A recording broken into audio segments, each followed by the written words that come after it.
Dear students, good evening. Today is Buddha Purnima. We are in lockdown 3 days.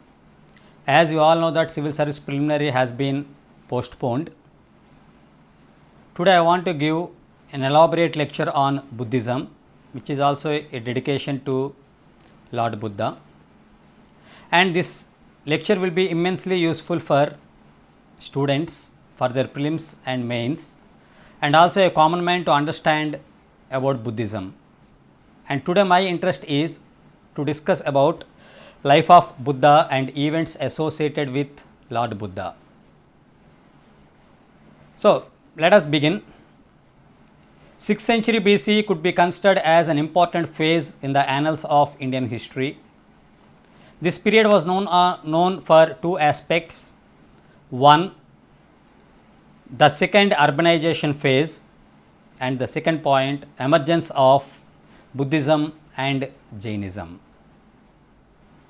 During this period, there was the birth of 62 heterodoxical sects, out of which 3 survived. Buddhism founded by Buddha, Jainism founded by Mahavira, and Azvikism founded by Gosali Makkali Putra.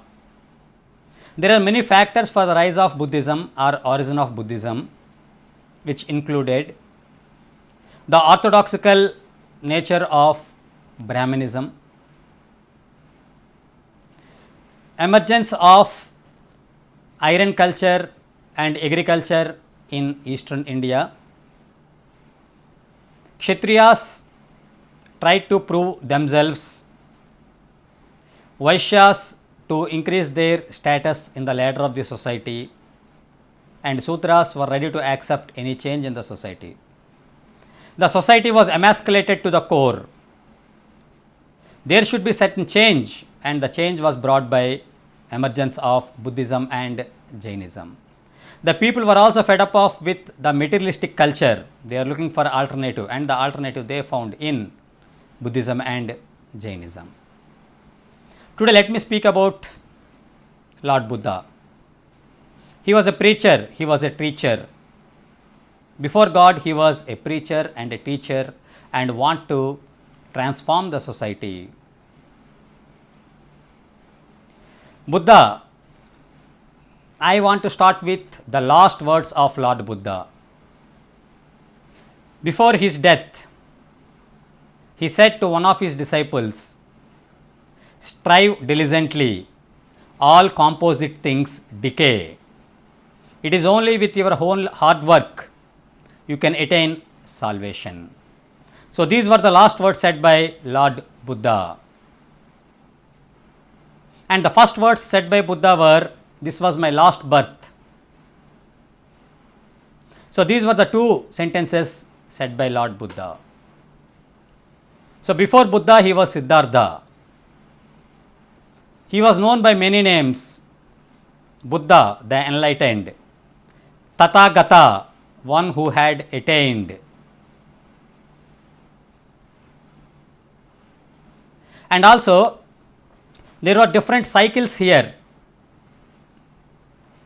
Krakuchanda, Kanakamuni, Kashyapamuni, Sakyamuni, and Maitreya. The first 4 were the present, and the future Buddha will be Maitreya, who will be a pot bearer. This bit was asked very recently in civils prelims. And he was popularly known as Gautama, fondly known as Gautama. Gautama may be his Gotra name or named after his foster mother Gautami. So there were different names to Siddhartha. And when it comes to the story of Buddha, so I will try to make it in a simpler way, so that the places associated with him, the people associated with him, so like that I want to make it a novel way of explaining his life. First, let me talk about his story in a simple way. Siddhartha father was Suddhodana, the king of Sakya kingdom. His mother was Mahamaya. One day, Mahamaya had a dream. In that dream, she dreamt of an Anavatapta lake in Himalayas, where she was bathing in the lotus, filled with lotuses, and an elephant entered by her side. The next day, the same story was said to soothsayer, and soothsayer said that, predicted, an universal emperor or a universal saint is going to be born to you. A great person is going to be born to you. And she conceived, and a baby boy was born, and his name was Siddhartha. And his mother died, and as I told you, immediately he woke up and took 7 strides and said, "This was my last birth." And he was brought up by his foster mother, Gautami. And as the soothsayer said, either he is going to become an universal emperor or an universal saint or teacher. No father wants his son to be a saint, and that's why he was brought up in heavenly palaces, luxury life, pleasures, without knowing the sorrow and other problems. And he was given training in so many areas. He was well learned man, and he was also one of the best archers, horse riders and swordsmen. The destiny can't be changed. He has to become a teacher. That's what he was destined for. One fine day, with the help of his charioteer Channaketu, he was roaming on the roads. Of course, he was born at Lumbini. The kingdom was Kapilavastu. He has seen 4 incidents that has transformed him or changed his life forever. The first one, an old man. Second one, a sick man. Third one, a dead corpse. And the fourth one, a mendicant or a beggar or a wanderer. Now he understood what was his destiny. He wanted to become a wanderer. He constantly in quest to understand why the life is sorrow. Why we are in sorrow. And that was in his mind for a longer period of time. Meanwhile, he was married to a beautiful girl by name Yasodhara, and both had a charming boy, Rahul or Rahula. And constantly he was fighting with his cousin called Devadatta. And at the age of 29, with the help of his charioteer Channaketu and his horse Kantaka, favorite horse of Buddha, he went into the jungles. He was born on Paurnami or full moon day. His enlightenment was on full moon day. His death was on full moon day. But his coming out of the house was a new moon day, because he should not be seen by anyone in the kingdom. It is believed that gods from the heaven throwed flowers so that the sound cannot be heard by other people. Otherwise, he would be stopped.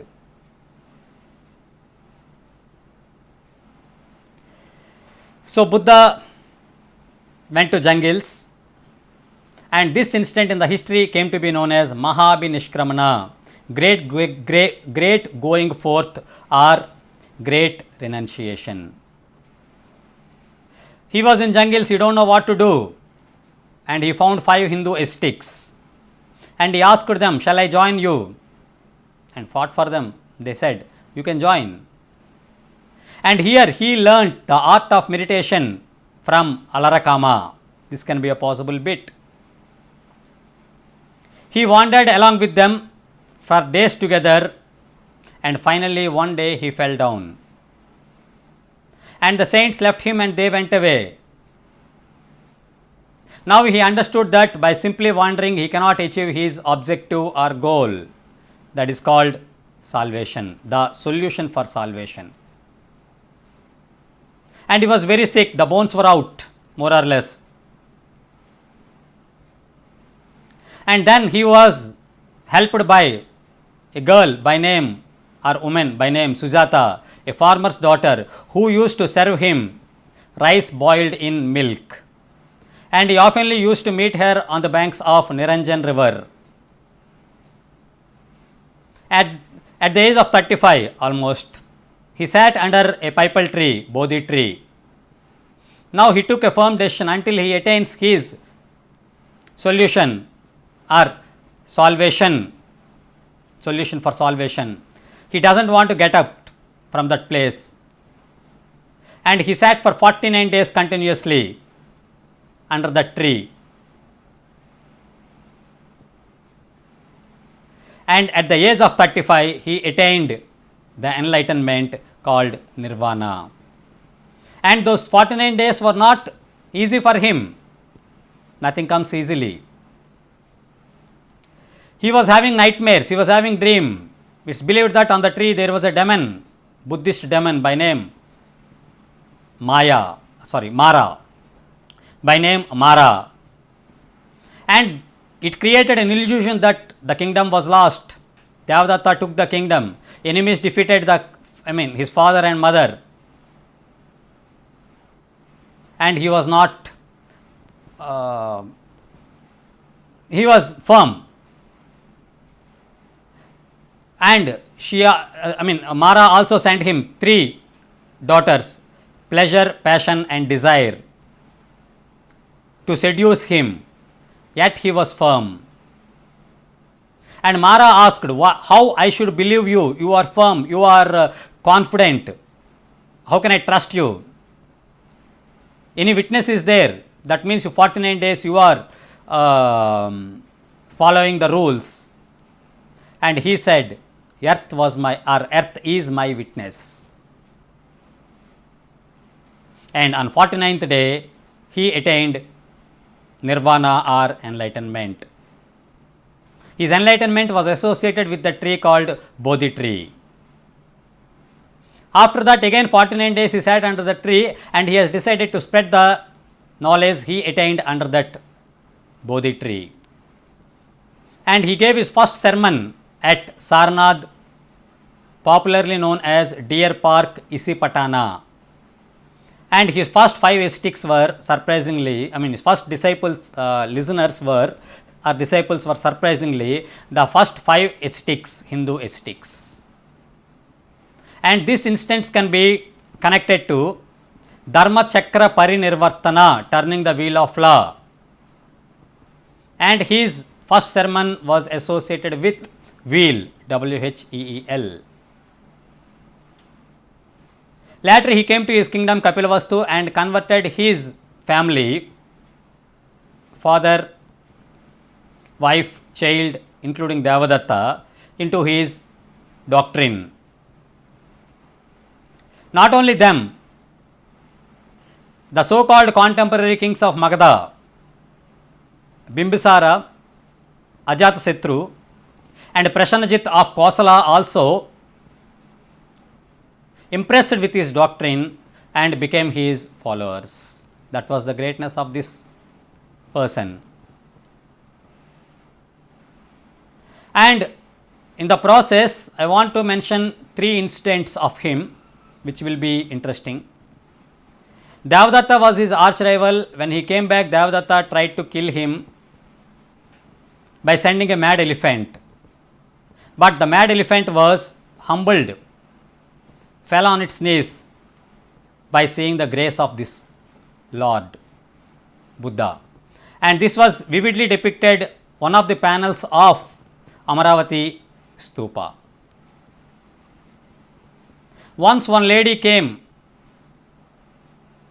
old lady, to Buddha and said like this.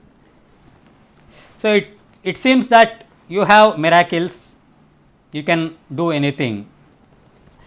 You bring my dead child back.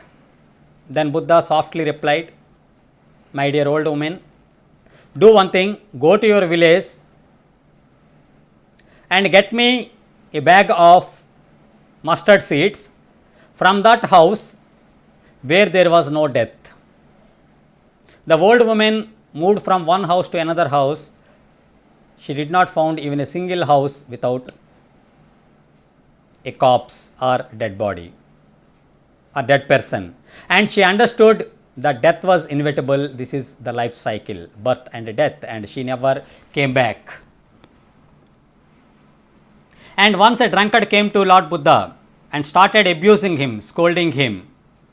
Buddha patiently listened, and after that he addressed it like this: my dear son, if you give me some gift, if I don't take it, what will happen to you?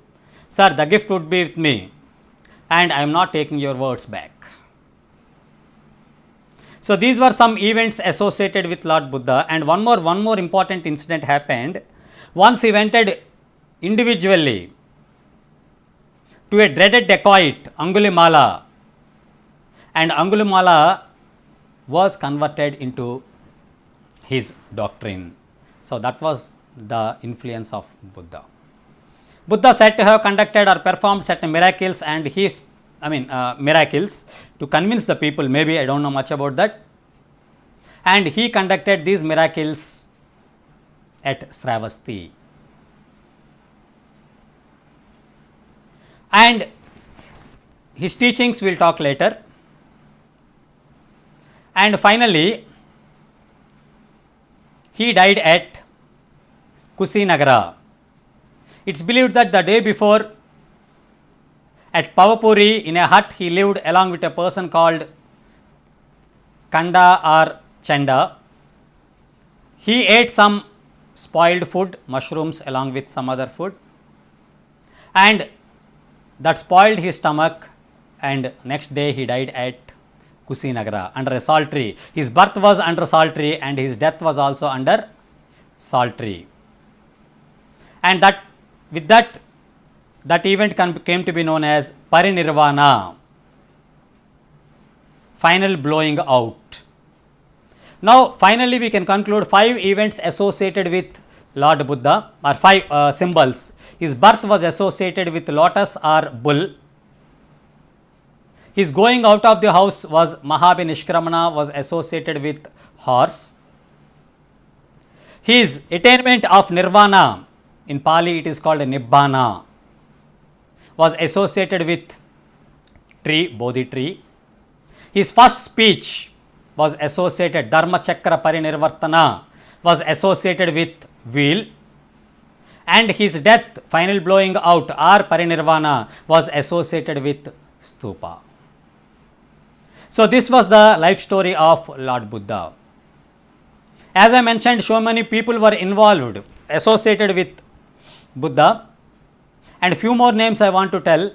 Amrapali, a courtesan, was convinced with his philosophy, and she left her profession, courtesan profession, and became his follower. Initially, Buddha was not allowed to enter women into Buddhist organization, but on the request, there are 2 theories, and one story says that on the request of his foster mother Gautami, he allowed them into Buddhist organization or Buddhist Sangha. And another story says that it was repeatedly requesting by Ananda, he allowed them into Buddhist Sangha. Whatever it is, nuns entered into Buddhist organization during his period only. And some of the disciples of Buddha, Ananda and Opali, so they were responsible for, they were mostly involved in first Buddhist council. We'll talk about it in the next class, not today. Now, what he understood to attain salvation, what were his teachings, and that's what he endeavored for throughout his life, in search of truth, in search of salvation. And what he found? And he found the Four Noble Truths. Indeed, they are noble. Every man is in sorrow. Sorrow has a cause, and the cause was desire. Desire was the root cause, or desire is the root cause of all sorrows. Trishna. Sorrow, dukkha. Everyone is in dukkha because of Trishna. And this can be eliminated. That's the beauty of him. He showed the path also. This can be eliminated. The first one, dukkha. The second one, desire. The third one can be eliminated. The fourth one, by following a middle path, which was Ashtangika Marga, eightfold path. These were the Four Noble Truths given by Lord Buddha.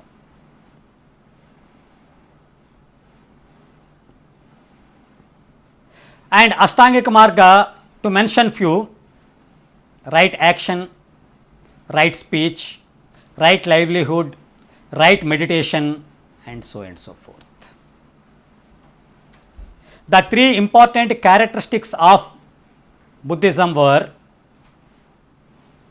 dukkha, sorrow; anicca, transient; anatta, soullessness. He stressed on these three. And Buddha was not interested in Vedas. He denied Vedas. But he was profoundly influenced by Upanishads. In fact, he believed in Karma Siddhanta, transmigration of soul. For the first time, transmigration of soul was mentioned in Brihad Aranyaka Upanishad. So you are today because of your deeds of yesterday, and tomorrow you will be what you do today. So this was the philosophy he believed firmly. He opposed caste system. And he was silent about God. He was agnostic. Did not talk much about God, silent about God.